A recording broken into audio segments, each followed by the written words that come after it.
looks like it's working. Let me just check with some of the listeners to see, as very briefly, if they can hear you. So if you could say a couple things, and they'll let me know if they can hear them on the line, because we're kind of doing it a different way, so I want to be sure that everyone can hear you.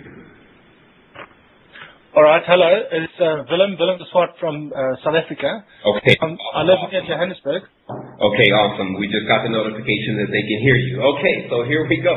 You know how it is with when you're bringing large amounts of knowledge, there's always a small amount of technical difficulties, but as long as remaining persistent, then we can definitely wear down all walls.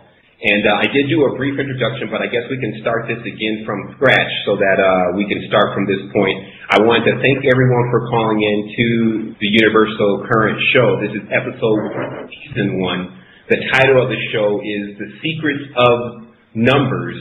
And of course, we have our guest, Willem Swart, who's in South Africa now, a brilliant man, electrical engineer, who's discovered some miraculous things about exactly how this reality is constructed and how it works. And he's going to allow you to learn some very valuable lessons today about how to preserve your energy and how to get yourself into a true high state of consciousness. And Willem, I guess you can go ahead and take it from there. If you can just introduce yourself and let us know how you came about this information and maybe a little bit about the book. All right. Hello, Sevan. Hello, everybody. I'm a retired electrical engineer. I'm 56 years old, and I live near Johannesburg in South Africa.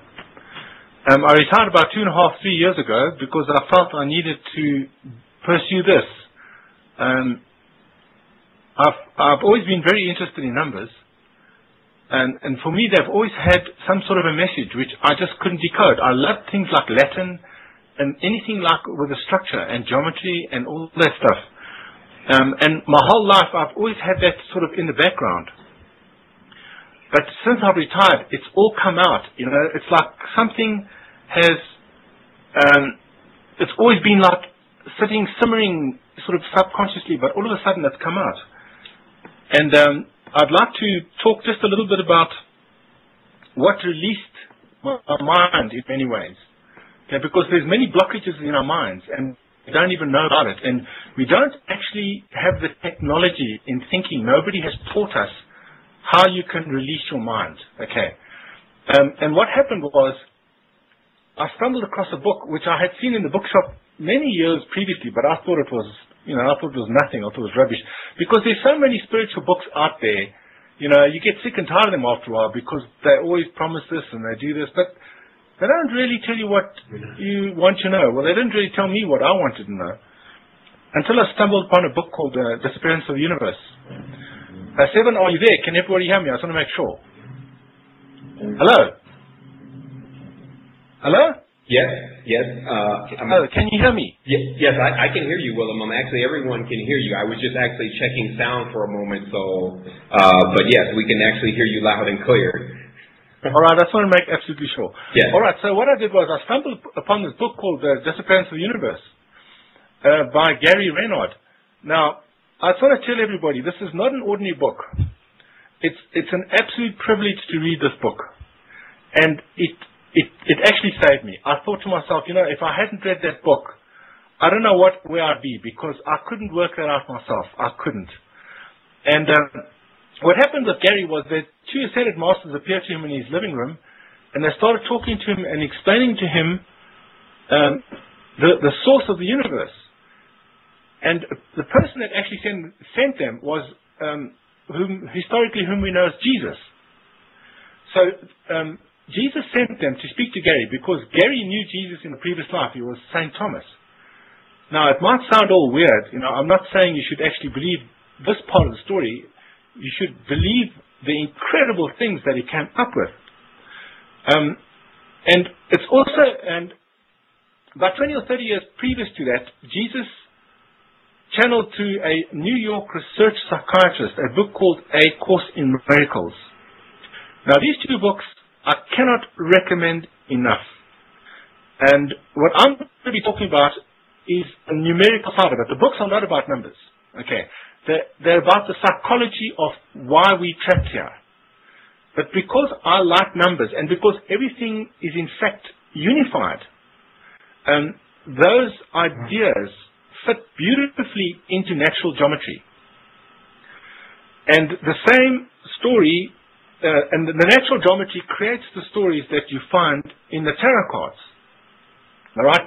So what we're going to try and do is we're going to try and talk about the most basic number principles coupled with geometry, but from a psychological point of view. Because that's very, very, very important. You know, just to use numbers and throw some meanings at them is not really going to help anybody. Now, the other important feature is the following. It's pointless in talking about anything, numbers, geometry, psychology, unless you know its source from first principles. Where does the idea come from? Otherwise, it's just floating, and it's just another opinion. All right, so I think what we're going to do is we're going to have a look at the basic geometry. Okay, I do also... Psychological meaning. Awesome. I do also want to let everyone know, Willem, that they can tune into our live stream in order for them to get more of a visual of what's being explained.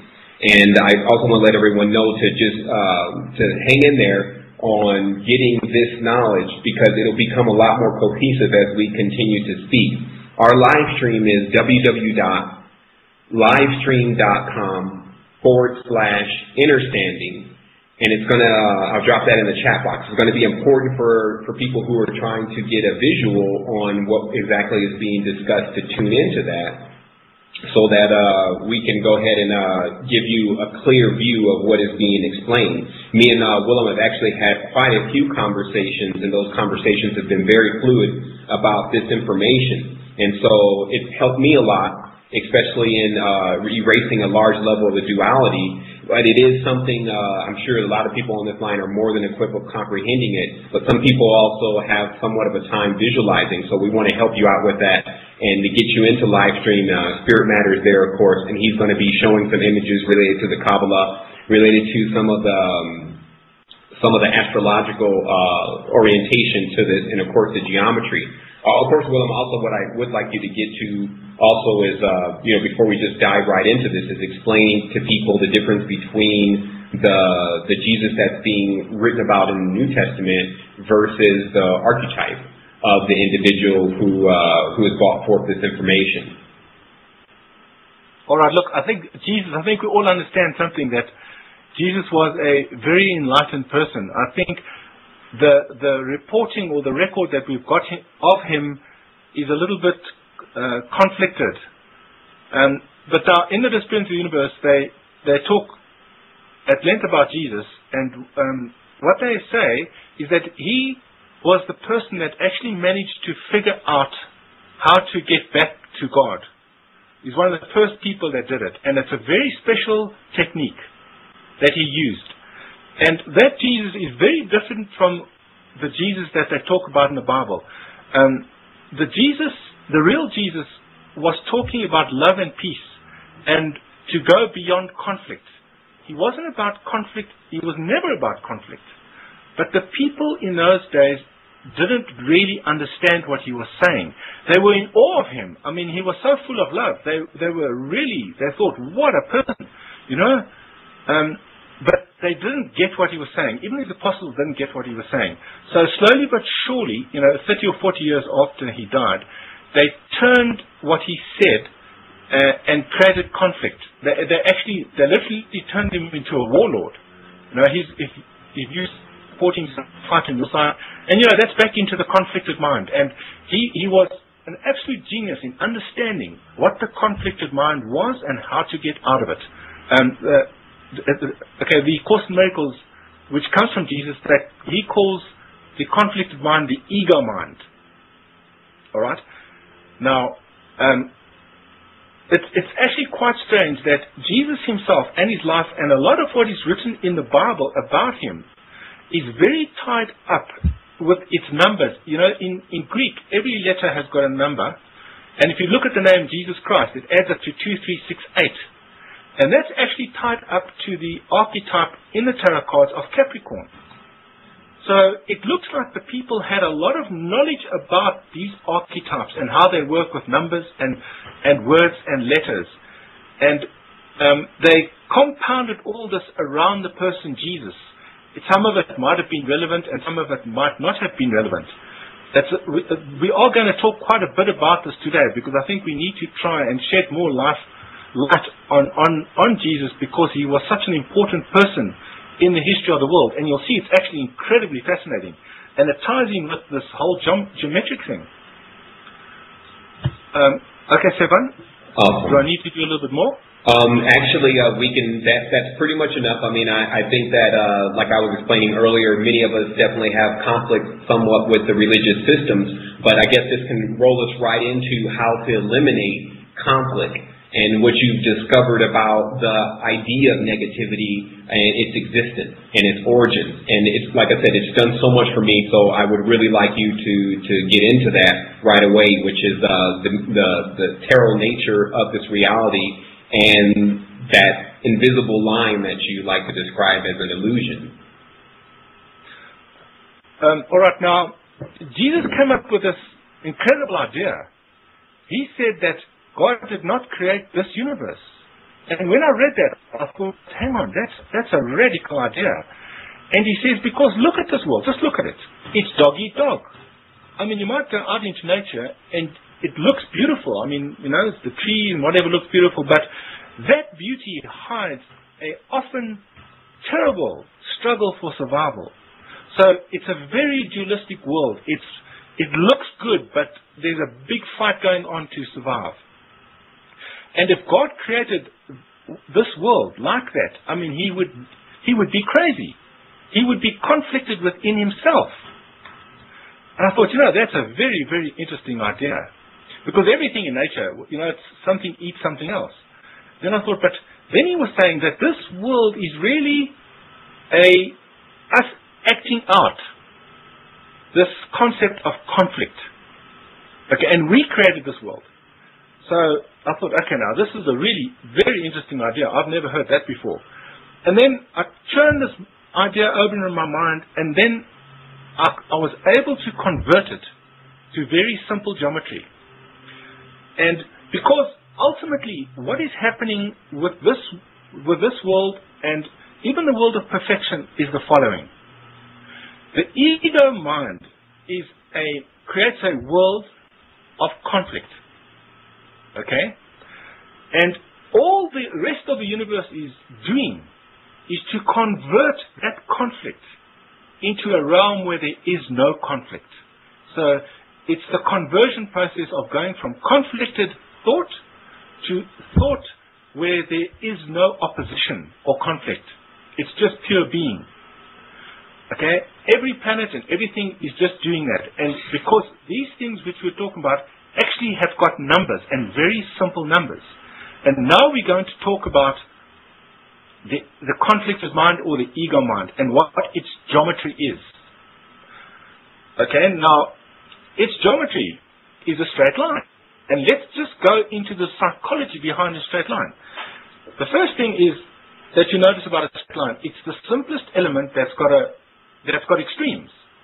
So in a way, it's a description or a symbol of opposites. But there's a little bit more. And the way I explain it is, if you take a piece of string, okay, and you throw it on the floor, you see it's all squiggly. And if you want to make it straight, you need to pull it on both sides. And it's telling you again that straightness has got opposing forces in it. Now that's an incredibly important idea. Alright? So straightness is conflicted. But there's something else about straightness which really is such a bag of worms. And that's the following. A line connects 2 points. And those 2 points, as we have shown, the two ends are conflicted. They're pulling in opposite directions. And if you convert that to something like electricity, it's like having a positive pole and a negative pole, okay, and shorting them out, because the line connects them. And what do you get? You get a short circuit. Okay? So, in fact, the line, from a psychological point of view, is self-destructive. It's suicidal. It's insane. Okay? Okay, so Willem, just so everyone is clear, because I believe that is one of the major points that this whole show really hinges upon, is I believe, again, Spirit Matter is on livestream.com/understanding for anyone that wants to see it. But to understand that the circle is a continuing circuit. If the straight line is added to that circle, it will short circuit. So it's important for people to kind of to grasp that, because even when you helped me grasp that, it kind of became the theme for our whole conversation, and it helped out. Do you think you can just elaborate a little bit more on that circle and that straight line? We're going to bring the circle into it now, but let's just we've determined that's just the natural characteristic of a straight line. It's got opposites because it's pulling in opposite directions, okay, which is a positive and negative, opposite poles, but it's shorted. So the tarot card actually looks at that as a lightning strike. It's actually the 17th card, and it's called Mars. Now, it rules Mars. Now, Mars is known as the god of war, the god of conflict. So I thought, but wait a minute. This is now tying up. So the universe, okay, has got a problem in the sense that there is this natural element which is suicidal. Okay. What are we going to do about it? Okay. And this is the way the problem is solved. Because we need to solve the insanity of the ego mind, of the straight line, of the principles of the straight line. Now, I'm going to tell you up front that its primary number, and we'll prove it as we go along, is 5. Okay? And if you look at the tarot cards are right again, because if you look at the number 5, like 5 of wands or 5 of cups, it's all conflict. It always describes conflict. Now, let's take that straight line and let's make it the diameter of a circle. Now, this is very, very important. Okay. Now, the diameter, let's call it where it touches the circle. We'll call the one side A, and the other side B. So you've got a circle with a diameter AB. Now, it's a natural geometric theorem or principle that AB, the diameter, always subtends a right angle at the circumference. So no matter, let's call the point select any point on the circumference, like C. Okay? And draw straight lines from A to C and B to C. It's always a right angle. Okay. So, the next thing we need to do, the next very important thing, which is to me, this is the key understanding which we have completely lost. It's gone. And because we do not understand the principle of a right angle, we can no longer get back to the circle. Because the circle, according to Plato, and he's correct, is the realm of perfection. Okay. Where there is no conflict. Okay, and that's what we're going to prove that to you. Okay, because it's so important. But before we can get there, okay, we've highlighted this idea of right angle. The right angle is what we need to work with and understand geometrically and psychologically. Because the disappearance of the universe and the Course in Miracles, what they say is the following. They say we had a misthought. There was something and our thinking didn't quite get it. And because our thinking didn't quite get it, we collapsed and are trapped in the ego mind, in the diameter. And we think in terms of conflict. And we don't know, we don't have the technology to get out. And the right angle is where we had the misthought, or we couldn't fully grasp what it meant. Okay? So to understand what it means, and to apply its technology, is the road back. Okay? Now, so if you want to become an ascended master, you need to understand this technology. And ascended masters, there's many ways that you can understand it, but it will always come back to the same thing. It's the principle of the road. Now, there are many facets to this road, or you can say there are many roads, okay? But it's one principle. Okay, so before we get into the psychology and the meaning of the right angle, Sevan, I just want to ask you, is there anything you want me to add before we get there? Not at all, Willem. I would definitely just keep the train rolling. I mean, I'm here with the chat box, and so if anyone has any questions, feel free to type in the chat box, and I can definitely convey your questions to Willem. And we're just going to keep going with this. Everyone seems to be pretty clear on what's being conveyed. So I think we were talking about this, the number of confusion and conflict, and that came up in the chat box really briefly, but you can just keep going, Willem. Thanks. All right. Now, there's a basic geometric theorem, which to me is the most important theorem of all, okay? And that geometric theorem says that the product of the gradients of two lines at right angles is -1.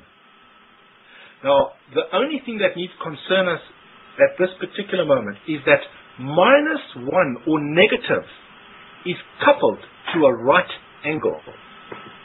So, let's put those two things together. So, -1 is the numerical equivalent of a right angle. Now, let's discuss what does a right angle mean. Okay, now let's take a train and put it on its rails. And on one side of the train, let's put a hook and a rope. Okay, and let's pull that train. Now, if you pull that train in the direction that the train is facing, it moves quite easily. Okay, let's say we're strong and we can pull it. Now, as we change that angle, okay, for the same effort, the train is going to move less and less in the direction that it's facing, because the component of the force in the direction of the train, as we change it, gets less and less. And you can see what happens is when you get to 90 degrees, if you're pulling at 90 degrees to the direction that the train is facing, no matter how hard you pull, it will never move in the direction that the train is facing. Never.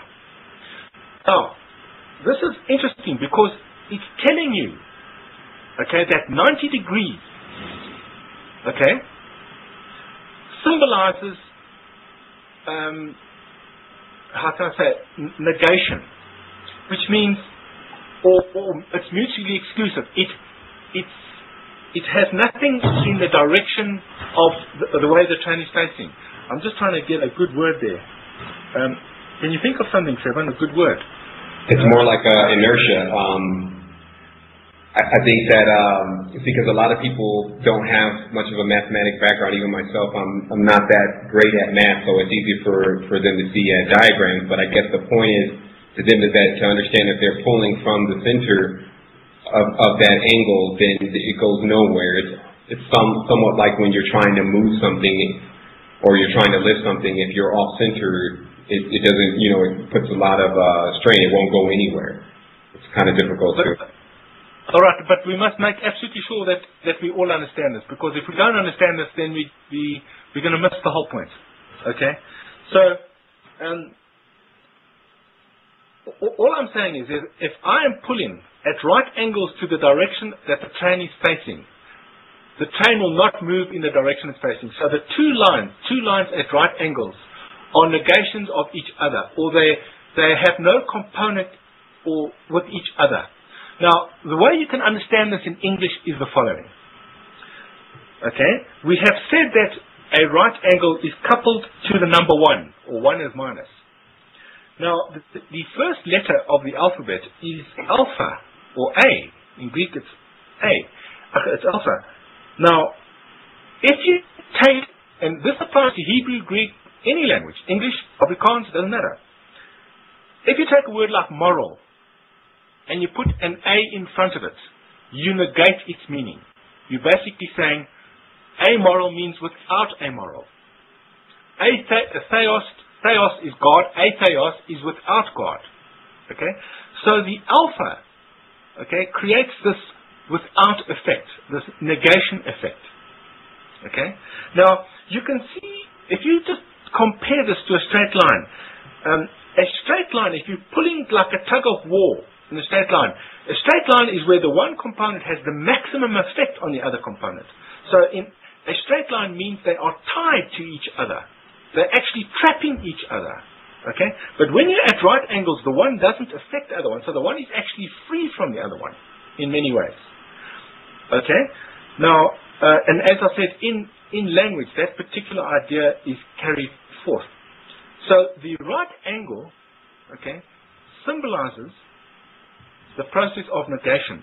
Now, let's look at normal numbers and how we can use this particular process to give meaning to numbers. Because we live in a world without meaning. We don't know what means what and where meaning comes from. And this right angle and a difference of 1, which is unity, is the source of all meaning. Okay? For instance, now, if the number 1 means difference, and we have shown it geometrically that it means difference, okay? What does the number 2 mean? Now, 2 and 1 differ by 1. Therefore, they must be negations of meaning of each other. Because minus 1 is coupled to the right angle, which means not or negation. So if 1 means a difference, 2 means not a difference, or the same. Okay. Let's look at number 3. 2 and 3 differ by 1. Therefore, 3 is the negation of 2 in meaning. If 2 means the same, 3 means not the same or changing. 4, you can do exactly the same with 4. 4 and 3 differ by 1. If 3 means changing, 4 means fixed. Okay, and you can set up a whole series of meanings of numbers. Now, these meanings are coupled to unity. Okay? Now, let's go back to our conflicted mind. You see, a principle of unity, it needs a conflicted, insane mind, okay? Because if you negate that conflicted mind, what is without a conflicted mind? It means a mind that is at peace. So, the right angle, okay, which is always on the circumference of the circle, okay, tells you that the circle means not in conflict, or a mind that is at peace. So this whole, if you look at conflict, all right, this particular process will tell you that there's a way to get out of conflict. And that particular way is through the process of negation.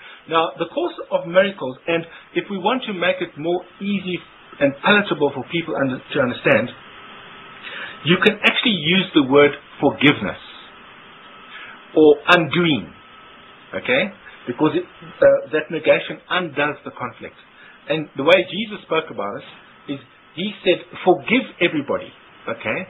Which means, and what that actually means is release this world, because this world is in conflict, from what you thought it was. You thought it was real. Conflict is not real. Okay? The reality exists on the circumference of the circle, where there is no conflict. Okay? Now, this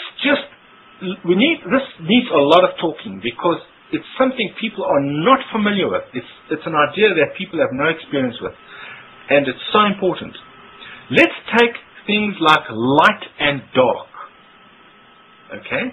Now, we think in terms of the dark forces versus the light forces. Religion does that a lot. You know? And, we've got the devil, and yes, he's always trying to get you, and you've got to be very careful of this guy. Well, let's go back to our story about light and dark. Light and dark are not opposites. We think they are. We think light is fighting the dark. But if I got a box, a sealed box, which is totally dark, okay, and it's a big box, and I take this box into a sealed room where there is a light, and I open this box in that sealed room, okay, the darkness doesn't diminish the light, which means darkness and light are not opposites. Okay, it's saying that light has no darkness in it. Okay, that's why the darkness cannot affect the light. So they are negations of each other. Alright? In fact, the Bible even gives you the number of darkness and light. It tells you in the second verse of Genesis there was darkness in the face of the deep. So it's number, and it's true. And you can see it many other ways. The number of darkness is 2, and the number of light is 3. Okay? So they differ by 1, because in the 3rd verse God said, let there be light. So they are not in conflict. They are simply negations of each other. Now, the purpose of negation of the darkness is not to fight the light. Okay? It's to define the light. Because you won't understand what light means unless you have the concept of darkness. But at the same time, you must understand that the darkness has no effect on the light. It's only, you won't understand what light is unless you, as I said, unless you have an idea of the concept of darkness. Okay? But they don't have an effect. Now, you can take any pairs. Like you could take the devil and Christ. Christ has no meaning without the devil. Alright? So you need the devil, or the idea of the devil in your mind that he's this bad dude, etc., etc.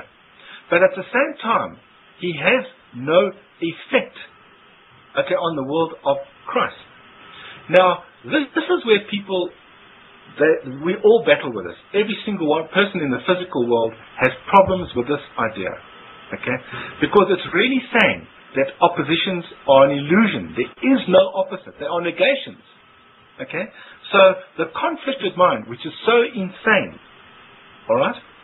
Because it propagates this idea of opposing forces. There is no such thing. And the right angle now negates that, and it creates this idea where what you thought was opposite is actually assisting you in understanding the meaning of what is going on. It like creates a story so that you can figure out what is going on. Okay, so the psychology of the circle is a world or a realm where there is no conflict, which we would call heaven. Okay, now if the number of the straight line or the diameter is 5. Okay? Then what is the number of the circle? The number of the circle is 6. Because 6 and 5 differ by 1.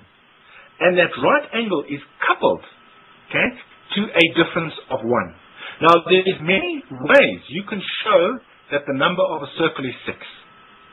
But I just want to state it here so that you can see it's got a numeric and geometric and psychological and religious side. It actually brings all these things together. And words in the English language actually come from here, come from these ideas, although it needs a further amount of explanation. But let me show you, okay, how this particular idea creates 2 Hebrew words. Alright? We know, okay, because you can play around with this particular idea in many ways. And you can see, you can create words to help you understand what is being said here. So the right angle from a religious point of view is the Holy Spirit. Not necessarily the Holy Spirit as it's talked about in the Bible, but the Holy Spirit as leading your mind which is in conflict with itself back to God or the circle where there is no conflict. So the Holy Spirit is tasked with that job. That's His job. You only need to want to go back and it will sort it out for you. So its job, it's actually got a very big job. Now, let us do the following. Let us draw a circle with a diameter. And let us make the numerical value, or work out the numerical value of the diameter so that it is 1 less than the numerical value of the circle. Okay? And the solution is the following. If we make the diameter 1.467, you multiply, if you make the diameter 0.467 and you multiply that by pi, you get the circumference of the circle. And the answer is, the circumference is 1.467. So can you see what's happened here? This is the analytical solution to solving the diameter and the circumference so that they are different from each other by 1. Okay?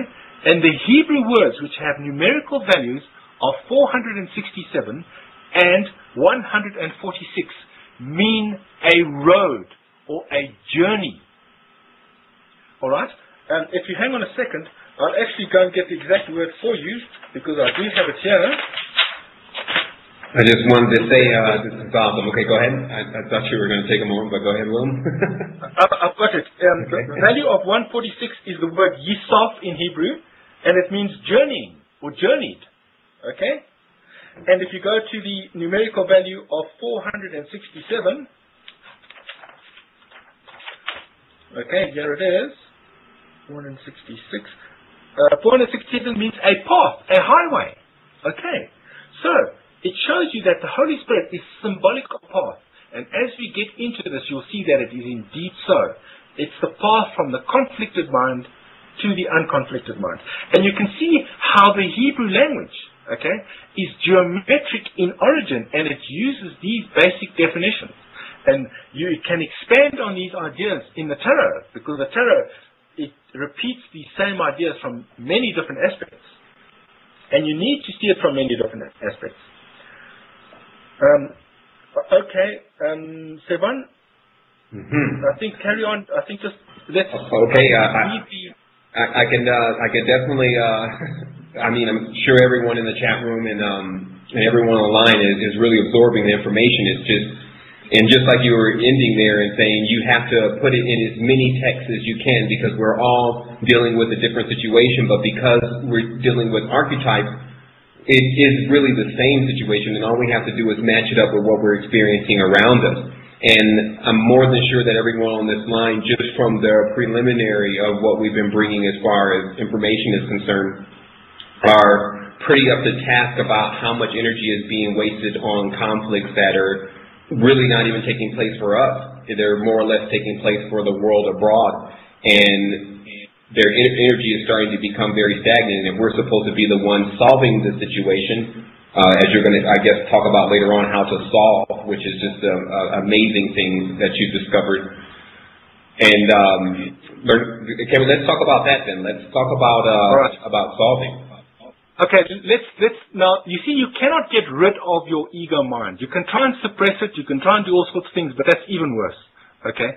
So, if you just go walking down the street or you just sit thinking, you'll notice conflicting thoughts pop up in your mind. Now, the first thing you've got to realize is that, yes, you do need them. Okay?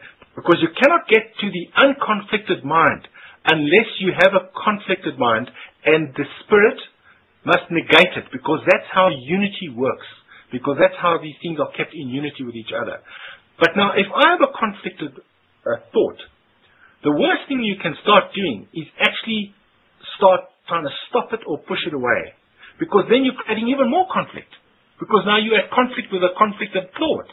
Okay? And the way to do it is to recognize that it doesn't mean anything. It has no reality. So, if I walk down the road and I say, you know, that stupid guy there, man, he's not the same color skin as what I've got. Ah, man, these guys are always causing trouble. Okay, I don't fight that. I'm just saying, it has no meaning. That's the conflicted mind. It's not the true self, because the true self has no conflict in it. Okay? And now, this is, I don't need to reinvent the wheel. The Course in Miracles is 1,400 pages, and that's all Jesus is trying to say. Okay, and in the Disappearance Universe. And they've done a very good job. And it's perfectly confirmed by the geometry. I've noticed that Ascended Masters and these people are very geometric in the way they explain things. They have managed somehow to connect all these things together, which I find quite amazing. Now, if you look in the tarot, you will find, if you look at number 6 means victory. Exactly, victory over conflict. Okay? Because through the negation of conflict. Okay? So, and as I said, I remember one day when I was sitting down and I've been reading the Course in Miracles, and I thought I was watching about Las Vegas. And normally I would say, you know, all these people gamble and they that and they this and they, you know, you go to the old triple and the evil. And you know what I said? And I realized then, Willem, forgive them all, because it doesn't mean anything. Release them. Don't crucify them to that conflict, because once you start seeing people in terms of conflict, you're crucifying them to the ego mind. But once you let them go, then you start realizing the following things. You start realizing that even if I murdered you, okay, it doesn't matter. For God doesn't even know that, because God's thoughts are thoughts of peace. He exists, his thought exists in the circle or the sphere. Okay? And your action, because it's the negation of peace, he doesn't even know about it. Okay? Now, I'm not suggesting that you go and kill somebody, because what happens is if you're killing somebody, normally there's an emotion attached to that. And it's self-hatred. Okay? And that's the problem. Okay? It's not the actual thought of bodies, because bodies don't really mean anything. And we should talk about this, because the ego mind is the body. Now, even willing to elaborate on that a little more so that it's crystal clear, because that's been an analogy that we've been using here. I mean, it goes a lot deeper than that. When you do make a physical gesture to terminate someone, which is the most, basically the darkest thing that they say you can do here, that person is still transmuting. You've only killed their body, their spirit you cannot kill. So the reality becomes just sheerly the gesture of killing yourself, as we learn later that we're all the same, is the real crime that's being done. Can you talk also about the guilt that people have that they're carrying around that starts to weigh them down? Can you tell us about how that works? Let's have a look at this. Let's look at this concept of life and death. Okay. Now, life and death, we are not opposites. Simply because death is without life. They are negations of each other. Now, because they are negations, okay, they differ in value by 1, and you actually find out the number of death is 13 and the number of life is 14, and that's how it's presented in the tarot card. And there's an interesting way how to deal with that. But now, what actually happens is the following. A split mind sees life and death as separate. Okay? As opposite. Right? So it now has got to experience life and death. It's got to go through the cycle of life and death, because it can't see that they're unified. Because if they are unified and you bring them together, you will realize that death has no effect on life. It's only there to define life, because otherwise you wouldn't understand what life is. Now, once you see them together, then they are unified, and you only experience the positive. Because at the circle, there is no negative.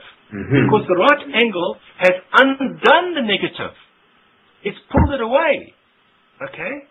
So, as soon as your mind doesn't grasp the fact that when things are different, okay, they differ by 1, that the one aspect of the two that are in dualism, like life and death, the one aspect doesn't have power to affect the other one. They are at right angles.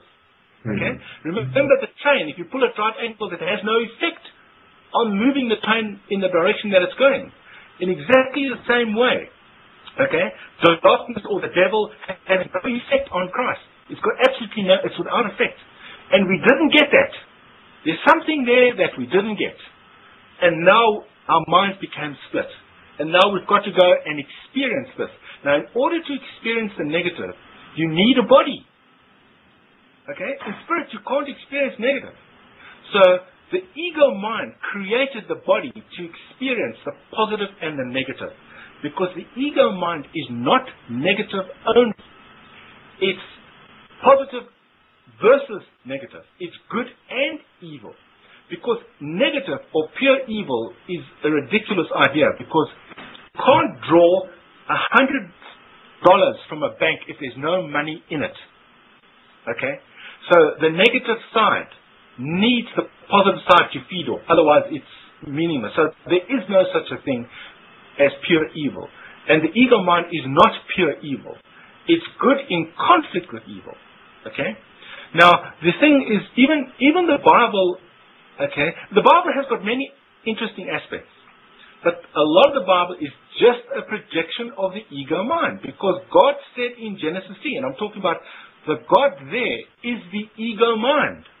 Because God said, now man, after he ate from the tree of knowledge of good and evil, he said, now man has become like us, knowing good and evil.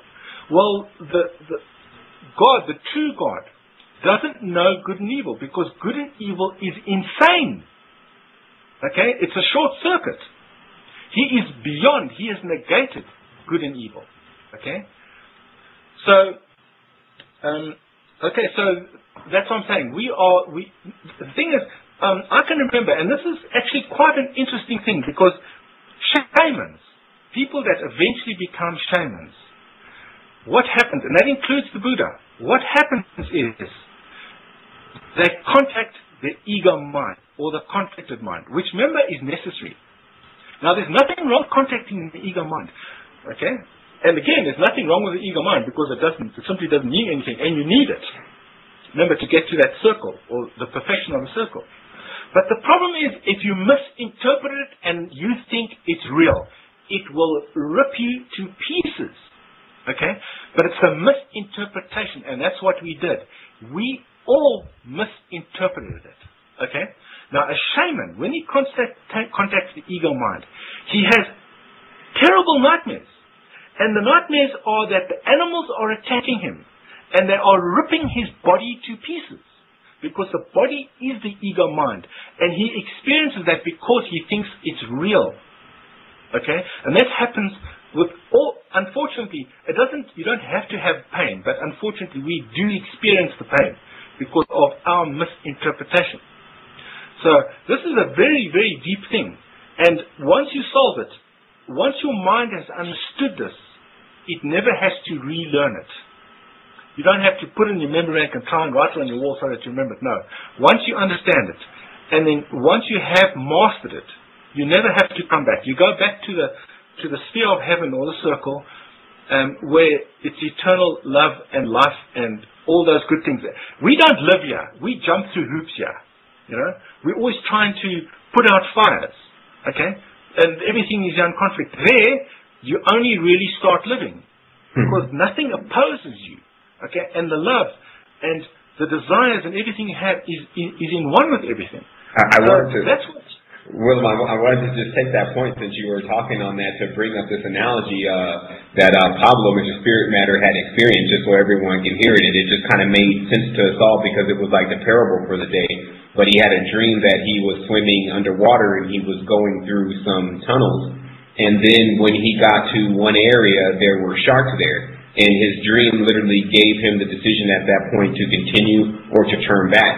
And he chose at that point to turn back. But later on in analyzing it, he of course turned back because he, going through the sharks, was afraid of getting eaten by the sharks.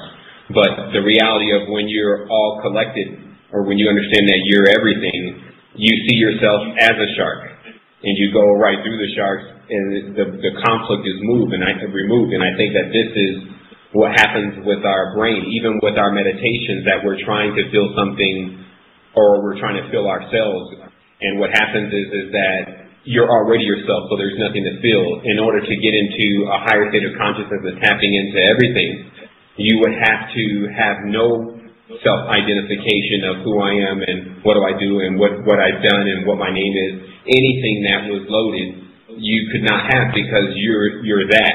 And so to move into the sphere of everything, you are everything. And I was talking about an excellent way of looking at it by sometimes when looking at a conflict saying, I am that, so that it cancels itself out, because the reality becomes, when you can see the real nature of this reality and how to remove yourself from it, then you have an opportunity to really do something about what you're looking at rather than judging it or talking negatively about it.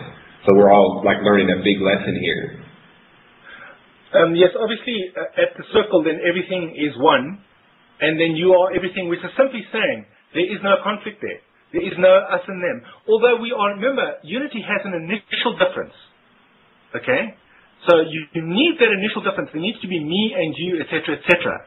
But the second stage of unity is that difference is negated.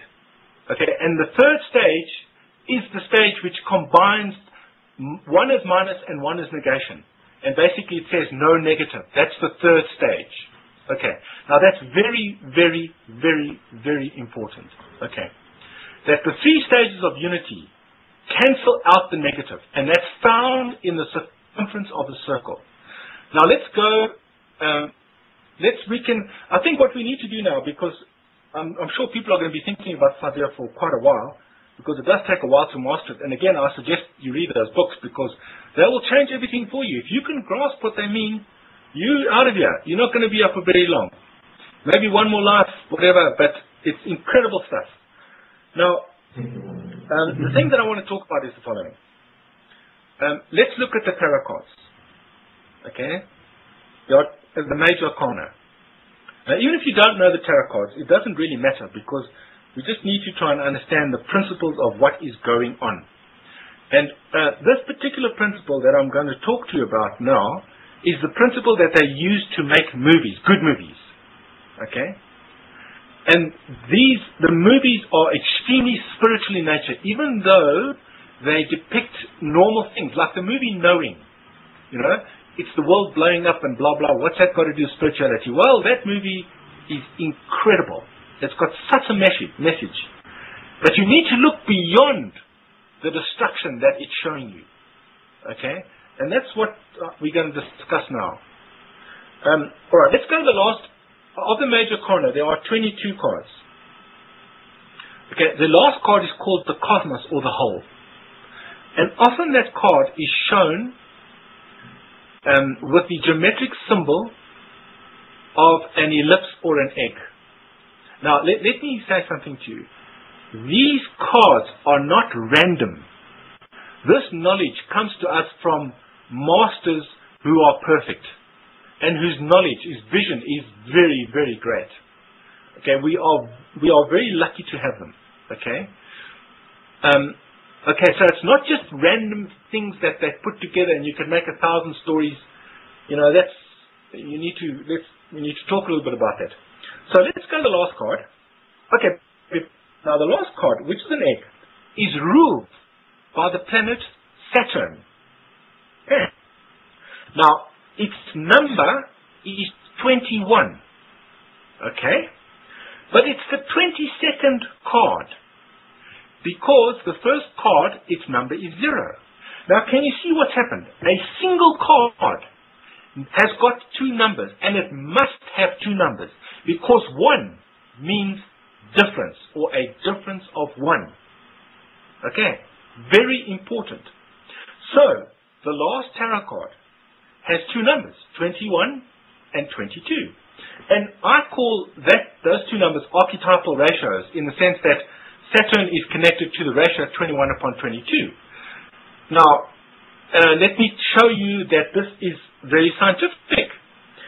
If you measure the mean distance of Saturn from the Sun and the Earth from the Sun, the ratio is exactly 21/22. But using floating points, I think it's 210/22. Because a factor of 10, okay, it doesn't matter. Okay, we just call it floating point arithmetic. Anybody that does computers knows that floating point arithmetic processing is the quickest way to do computer processing. So, giving Saturn this particular number is not just something somebody decided. It fits perfectly in with the distance of Saturn from the Sun and the Earth. Okay. And there are other cards which are exactly the same.